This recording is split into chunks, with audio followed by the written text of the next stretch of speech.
Chers téléspectateurs, bienvenue à une nouvelle édition de notre programme au féminin. Aujourd'hui, grâce à cette nouvelle technologie, nous serons en contact avec Dr Dina Fawzi-Burke qui se trouve actuellement en France. Ensemble, nous allons parler de ses souvenirs de l'enfance, également des points marquants de sa carrière comme anesthésiste ici en Égypte et puis en France.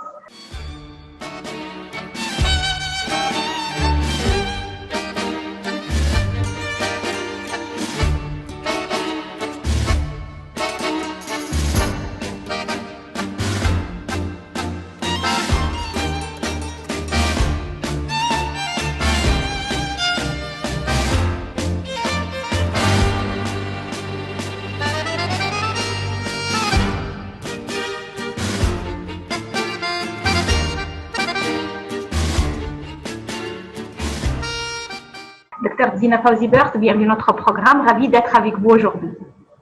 Merci beaucoup, Mona, ravi aussi. Merci pour l'invitation. C'est grâce à cette nouvelle technologie qu'on peut échanger des points de vue et également des souvenirs. Et on commence toujours avec les souvenirs de l'enfance puisque c'est une période de la vie de l'être humain qui marque cette vie pour toujours. Qu'est-ce que vous gardez en tête de cette phase de votre vie? C'était une super période. Je pense que j'ai passé une très belle enfance, je pense, avec mes copines. Je suis restée quand même dans mon école dès la maternelle jusqu'au bac. Donc, pour moi, c'était une période très, très dense avec beaucoup d'amitié, plein d'activités aussi extrascolaires. Avec la chorale, le théâtre, le journalisme, on a fait plein de choses. J'ai eu la chance d'être dans une école qui accordait beaucoup d'importance à ces activités aussi et qui du coup ça nous a permis de s'ouvrir au monde, de s'ouvrir à d'autres cultures. J'étais dans une école francophone et j'ai eu aussi la chance d'avoir plein de professeurs français aussi qui nous ont ouvert beaucoup d'horizons. C'était la belle époque. Oui, et après ces études à l'école, également cet intérêt ou cette passion pour l'art, pour le théâtre, pour le journalisme, vous avez choisi de continuer les études dans un domaine sérieux, scientifique, qui est la médecine. C'est ça. En fait, c'était mon rêve depuis toute petite. C'était, en fait, j'avais un idole, c'était mon pédiatre. Et c'est lui qui m'a donné très envie de faire ce métier. Donc, depuis toute petite, je disais toujours, je voulais être médecin. Donc, et c'est d'ailleurs pour ça que j'ai tout fait pour faire ces études. La transition entre la vie scolaire à l'école, puis à l'université, peut-être elle n'était pas si facile, pas pour tout le monde. Pour vous, comment était l'expérience? Oula c'est vrai qu'on s'est ouvert à un autre monde. Moi, je dis toujours que je pense qu'à l'école, on était un peu dans une utopie. On était tous pareils. On avait quasiment tous la même éducation. Après, on s'ouvre à un autre monde avec des gens différents, des personnalités différentes. Oui. Avec beaucoup de concurrence aussi, parce que c'était des études assez difficiles. Mais n'empêche que c'était un peu aussi l'autonomie. Il fallait. Là, on a appris la vie là du coup, parce qu'il y a eu quand même pas mal de leçons dures à apprendre, comment dire. Des satisfactions, des déceptions. Oui, quels sont les défis? Quels sont les défis que vous avez affrontés au cours de la vie universitaire ou les points ou les situations difficiles? Déjà, nos études, elles sont différentes que les autres universités. Donc, très sérieux. Très, très sérieux, très long, très, très long. C'était toujours, bah, moi, je travaillais, j'étais en examen et mes amis dans les autres universités, ils étaient en vacances. Donc, ça, c'était un peu compliqué. Je pouvais pas partir en vacances avec ma famille. Donc, eux, ils partaient à la mer, moi, je restais à réviser à la maison. Ça, c'était pas mal. C'était quand même C'était très dur comme étude. De rester pendant 6 ans, quasiment 7, à travailler très très dur. Comme je disais, il y a la concurrence aussi parce qu'il faut toujours être dans les premiers si on voulait continuer dans une carrière universitaire. Et c'est ce que j'essayais de faire. C'est pas toujours facile. Nous, on était quand même une promo assez dure. On était plus de 1200 dans la promo. Et après, du coup, pour avoir à peu près 400 postes. Donc là, c'était pas facile. Après, bon, moi, la spécialité que je voulais faire au début, moi, je voulais faire pédiatrie au début, mais quand je suis allée en pédiatrie, ça m'a fait un choc. Et du coup, j'ai fait une grosse dépression. Et là, ça a changé complètement mon aiguille, en fait. Et du coup, je me suis retournée vers l'anesthésie. Et pourquoi vous avez mentionné que la pédiatrie était vraiment un rêve d'enfance. Qu'est-ce qui s'est passé quand vous l'avez découverte en réalité? Psychologiquement, c'était très dur pour moi de voir les enfants aussi malades et que c'était très très dur pour moi. Et par contre, là maintenant, je suis anesthésiste pédiatrique, donc j'endors les enfants. Donc je suis quand même allée dans le domaine que j'aimais, mais d'une autre façon.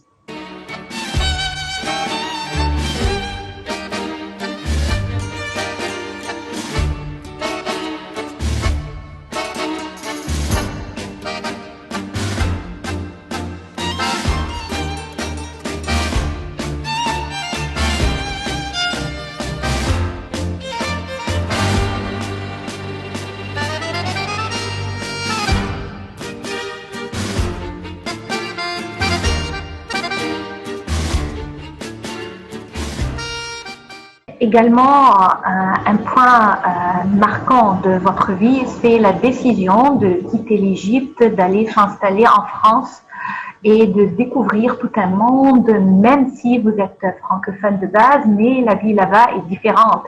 Fonder une famille là-bas, c'est différent. Parlez-moi un peu de cette expérience. Qu'est-ce que vous aviez en tête avant d'y aller et comment vous avez découvert la vie en France? J'avais rien du tout en tête, en fait. C'était, ça, c'est bien déjà. Pas de préjugés. Non, c'était le destin. Oui. En fait, moi, j'étais venue en France pendant une année de mon internat dans le cadre d'une convention entre les deux hôpitaux, justement pour passer une année où je devais m'entraîner à faire de la chirurgie cardiaque. Et puis, voilà, je suis tombée sur mon prince charmant, donc c'était vraiment par hasard. Et c'est ça qui a changé tous mes projets. En fait, je comptais pas du tout m'installer à l'étranger, je comptais pas quitter l'Égypte, mais bon, les choses se sont fait comme ça. Et du coup, je me suis retrouvée en France et à galérer pendant certains temps quand même pour que je sois reconnue en tant que médecin ici. Oui. Mais bon, c'était, comme je dis, c'était le destin. Donc, Oui. Commençons avec le début de ce parcours en France. Déjà, d'oser, si je puisse utiliser ce terme, d'être différente, de se lancer dans une aventure pour la société, pour la famille, n'était pas garantie. Comment vous avez pu vraiment passer ces moments? C'était très dur. C'était pas facile. Déjà au niveau familial, c'était pas facile du tout de dire que voilà, je quitte tout et je m'en vais. Au niveau travail aussi, parce que je venais ici, je savais pas exactement qu'est-ce que j'allais faire après. J'ai fait ma thèse en co-tutelle, donc je suis venue pour faire ma thèse de doctorat quand même ici en co-tutelle franco-égyptienne. Mais ça m'a permis de travailler pendant 2 ans. Et après, bah, c'était un peu l'inconnu. Hein, donc oui, c'était quand je retourne comme ça, je dis j'étais quand même assez folle. Mais voilà, je regrette pas du tout. Parce que bon, c'était une folie assez calculée. Après, quand on aime, voilà. Oui. Mais vous avez mentionné quelque chose de très important, c'est que c'était une aventure, mais assez calculée. Ça veut dire qu'on peut prendre des décisions qui ne sont pas tout à fait traditionnelles ou conventionnelles, mais quand même, le risque ne doit pas être majeur. Je savais plus ou moins où j'irai, qu'est-ce que je vais faire, comment sera ma vie. Alors, ça c'est nécessaire également, c'est essentiel. Bah, en fait, il faut toujours penser au pire. Moi, j'étais préparée au pire. Donc, même si je me suis dit, bon, si tout va bien, c'est très bien. Par contre, si ça va pas, bah, c'est tout. Hein, je retournerai et puis j'aurais fait mon expérience. Après, je suis quelqu'un de assez... comment dire, j'ai foi en Dieu, je suis assez fataliste. Fataliste, oui, mais je suis très, comment dire, je suis très croyante. Et du coup, j'ai prié, j'ai demandé l'aide de Dieu, et puis ça s'est bien passé. Donc, parfait.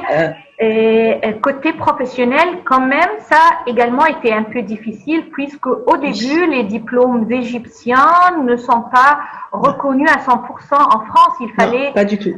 Réétudier? Non. Je suis un peu têtue aussi, hein. Donc,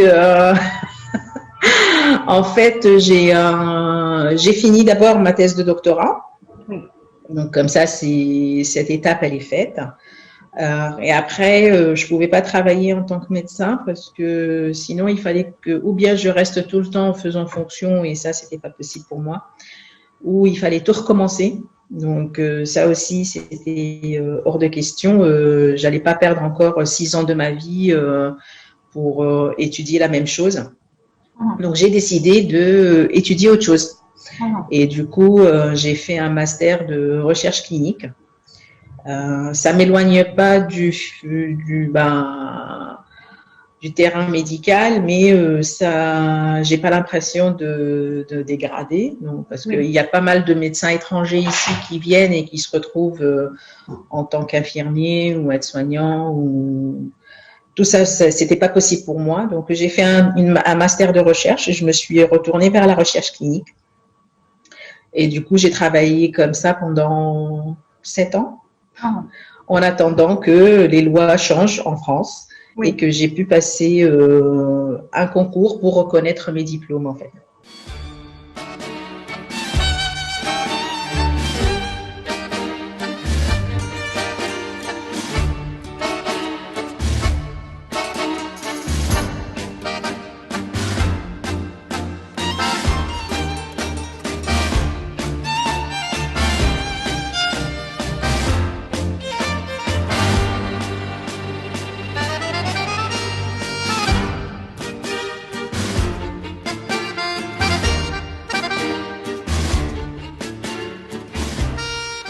Depuis, vous êtes médecin reconnu en France, vous travaillez dans les hôpitaux français et ça nous mène à parler même si les diplômes doivent être reconnus, encore une fois en France, les diplômes égyptiens, à faire une comparaison entre cette profession de médecin en France et en Égypte, puisqu'on connaît des noms qui ont très très bien réussi leur vie, leur carrière à l'étranger en tant que chirurgien, médecin, ingénieur, mais du coup les diplômes ne sont pas reconnus.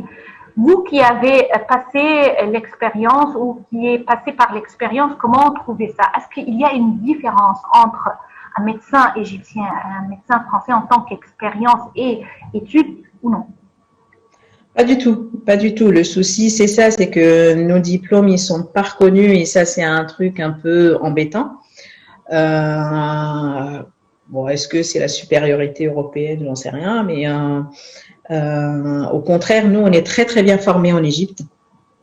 Je trouve que nos médecins, ils sont très compétents et on n'est pas moins formés. C'est juste que ils reconnaissent pas. Je pense qu'il faudrait qu'ils viennent et qu'ils voient comment on est formé. Mais on est à la hauteur. Quand on passe par l'expérience, les Égyptiens à l'étranger, ils sont à la hauteur. Ah oui, non, mais on est très très bien formés. On est même mieux formés. On a un sens clinique qui est très pointu. Moi, c'est ce que j'ai trouvé ici, c'est qu'ils se basent beaucoup sur les analyses, les examens autres, alors que nous, on a un sens clinique très très pointu. Oui. Et c'est ce que je leur ai dit. Hein, donc là, nous, on voit le patient, on sait ce qu'il a. Hein, donc c'est ça notre force. Et c'est pour ça aussi que les Égyptiens, quand ils vont ailleurs, ils excellent. Également, en arrivant en France, est-ce que vous avez affronté des fois des préjugés, des stéréotypes que les médias diffusent des fois à propos des Égyptiens, de leur comportement, et comment avez-vous remédié ces situations? En fait, je pense pas que les médias ils parlent beaucoup de nous. C'est juste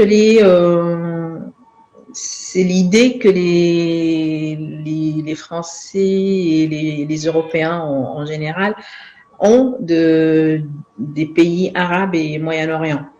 Donc, moi, ce qui m'a fait marrer au début, c'est que eux, ils pensaient que les filles, par exemple, elles n'allaient pas à l'école, elles n'étaient pas en université. Donc, je me dis, mais si, regardez-moi, moi, je suis là, on a des ministres féminins, on a des... eux, ils pensaient pas ça. Donc, moi, je rigolais. Je leur ai dit, oui, chez moi, j'ai le chameau qui est garé en bas. Donc, mais en fait, c'est ça, c'est l'idée qu'ils ont, c'est qu'on vit tous dans le désert et je pense que c'est à nous aussi de changer cette idée, cette image qu'ils ont de nous, quoi. Parce que moi, je leur ai dit, regardez-moi, moi, je suis quand même médecin. Et eux, ils savent pas comment on vit. Et je pense que c'est le rôle peut-être de nos médias de diffuser des reportages et des trucs comme ça sur l'Égypte, parce que les Français aussi, ils adorent l'Égypte, mais ils adorent l'Égypte ancienne, ils adorent l'Égypte pharaonique, ça, c'est pour eux, c'est extraordinaire. Et du coup, ils se sont arrêtés là. Donc là, je pense que à nous de leur montrer aussi l'Égypte contemporaine, en fait.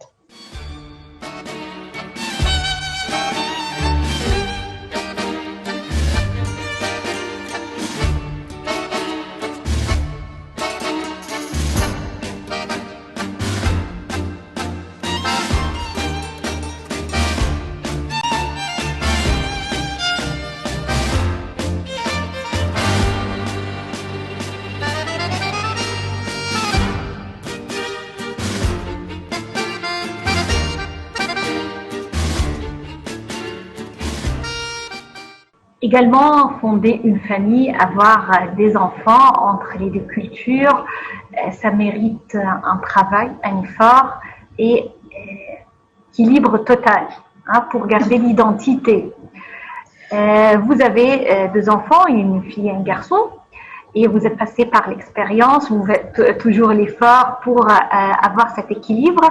Parlez-moi de votre expérience personnelle dès le début. Avoir des enfants dans une autre société que celle que vous avez connue pendant toute votre vie et l'expérience au fur et à mesure avec les enfants qui grandissent. Au début, ça va, parce qu'ils sont petits. Donc là, c'est pas très compliqué. Il faut juste, et qu'on s'éloigne pas de de nos racines. Et du coup, moi, je faisais toujours attention à retourner en Égypte au moins une fois par an. Comme ça, ils voient la famille, ils voient leurs grands-parents, les cousins. J'essaye de leur parler arabe à la maison. Donc ça, ils comprennent. Le souci, c'est qu'au fur et à mesure, quand ils grandissent, il n'y a que moi qui parle arabe et tout le monde autour, il parle français. Donc ça se perd un petit peu. C'est peut-être ma faute aussi, parce que j'avais pas beaucoup de temps. Mais ils comprennent très très bien. Le plus dur, c'est quand ils grandissent. Parce que là, dans l'adolescence, c'est pas trop facile. On n'a pas les mêmes règles de vie. Comme ici, on n'a pas la même religion. Et ça, c'est très compliqué. En plus, avec la nouvelle génération, il faut toujours convaincre. Il faut toujours parler. On peut pas leur dire c'est comme ça et c'est pas autrement. Ça, c'est un peu difficile. Donc, ça passe plus par la communication. Je dis toujours, il faut toujours garder un lien avec l'Égypte, parce que sinon. Il visite l'Égypte, n'est-ce pas? Ah oui, on y retourne une fois par an au moins. Donc là, ils connaissent, ils ont commencé à avoir des amis là-bas. Donc ça, c'est bien aussi. Moi, je regarde toujours les feuilletons, les films. Je les saoule avec ça. À travers cette culture, ils peuvent également découvrir l'Égypte et rester en contact avec. Ça ils le savent de toute façon. Moi, j'essaie toujours d'expliquer que on a aussi nos règles, on a aussi notre culture, et c'est une richesse pour eux. C'est une double culture. Et comme ça, ils peuvent aussi rectifier parfois des idées avec leurs copains. Ils sont fiers aussi de leur double nationalité, hein, donc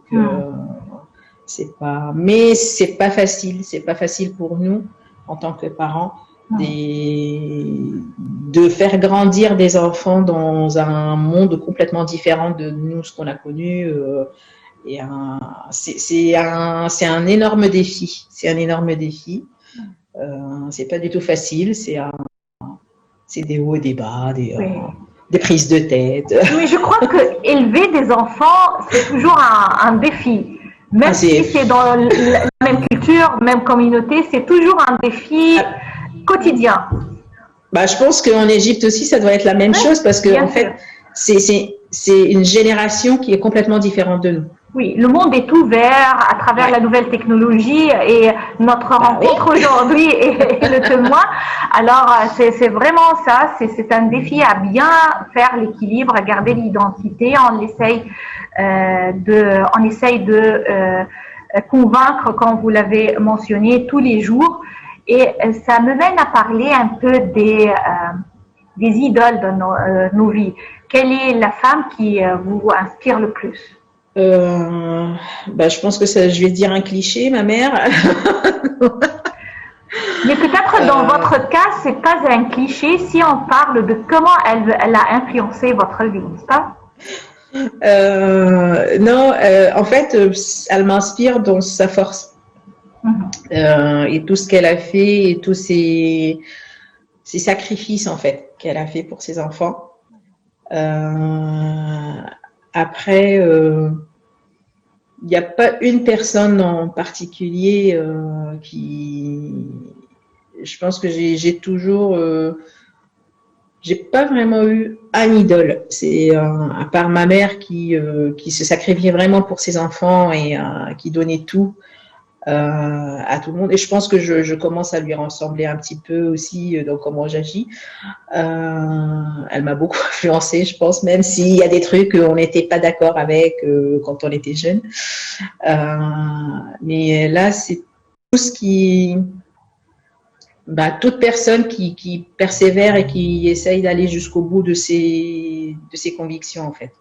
Quand je veux quelque chose, je fais tout pour l'avoir.